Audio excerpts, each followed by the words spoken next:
President Trump, did you intend to overturn the 2020 election? You know the answer to this. Is there any chance you take a plea deal in Georgia? Plea deals. We did nothing wrong. We don't ever take a plea deal. Yes, sir. We don't take plea deals. It's a wise guy question. You're just a wise guy. We don't take plea deals because I did nothing wrong. It's called election interference. Donald Trump, I guess, giving NBC's Vaughn Hilliard a new nickname over the weekend in Iowa. The former president answering questions about the 2020 election and whether or not he would take a plea deal.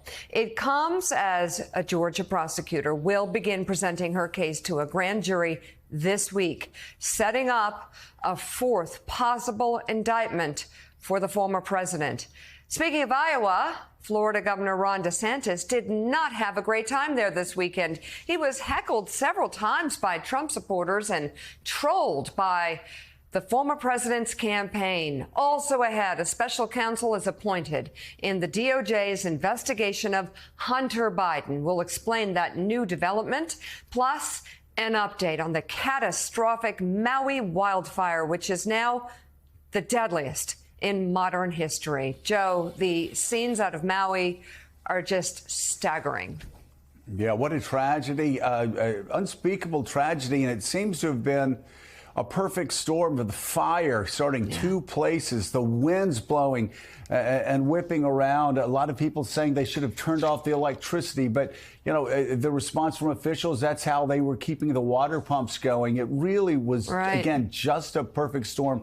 A disaster, just unspeakable proportions for the people there. And we're going to be covering that, obviously, across the 4 hours. Also, a lot going on in politics this past weekend, almost a bar fight between the DeSantis and Trump people at one point, which actually started, it's crazy, I think first time, Jonathan Lemire, in the history of politics that a bar fight started when one side said, you lost the campaign. And then it heated up from there when the DeSantis people said that to the Trump people.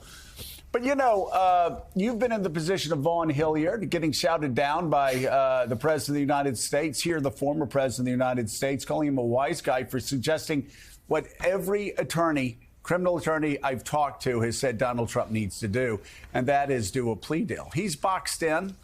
He's boxed in because he has so many charges against him. As his own supporters have said, one conviction on one of those 77, 78 charges basically amounts to a life sentence. So, yes, if he's not talking about a possible plea deal right now, he's not a wise guy at all. In fact, he's quite dumb. He can't BS his way out of this, which is, of course, what he's done since 74, 75. It's almost like he's thinking he's fighting against the New York Post in 1977.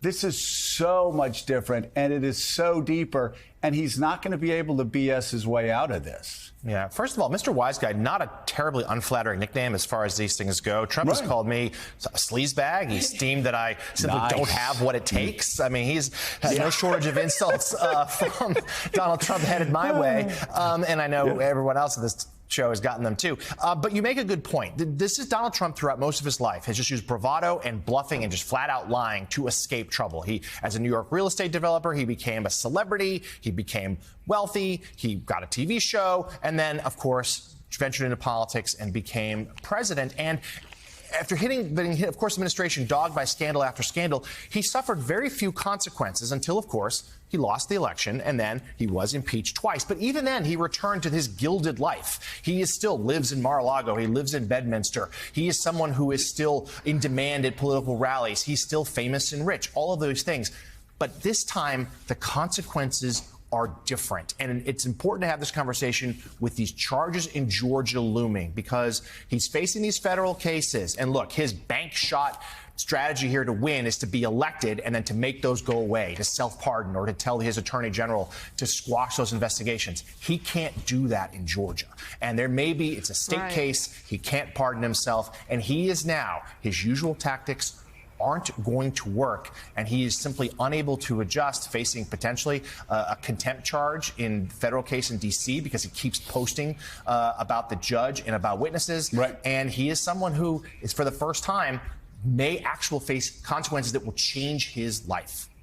Well, and it really does seem as if he doesn't get it because, again, he's going after the judge as if, in the D.C. case, as if he wants to be brought up on contempt charges. And again, he has won in politics by disrupting, by being the great disruptor.